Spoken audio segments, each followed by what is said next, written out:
La solution la meilleure, c'est d'arrêter l'utilisation des combustibles fossiles. Le gaz naturel, le charbon fossile, le pétrole qu'on transforme en gasoil, essence, etc., sont à la source de 80% d'émissions de CO2 dans le monde. Donc, les alternatives, c'est quoi? C'est les énergies vertes, le solaire, etc. Ça, c'est un axe important d'intervention. Si on continue à privilégier les industries, les énergies fossiles, on va tout droit vers la catastrophe. Ça, c'est évident.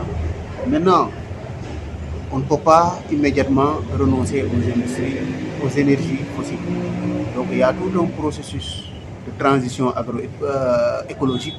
agroécologique, même je dirais, qu'il faut enclencher pour, d'une année à l'autre, réduire l'utilisation, la consommation des énergies fossiles dans la production de l'électricité d'une façon générale dans nos pays. Donc il y a des engagements qui sont pris par nos pays, atteindre 20%, 30%, peut-être plus tard à long terme 50%, mais il faudra un jour ou l'autre qu'on arrive à arrêter l'utilisation des combustibles fossiles. L'autre chose qui est importante, c'est qu'il faut qu'on arrive à préserver nos forêts. Parce que nos forêts génèrent des moyens de subsistance aux communautés, participent à la fertilisation des sols. Et même pour la pluie, en tout cas au niveau africain, il se dit que les forêts participent quand même à la régularité des pluies.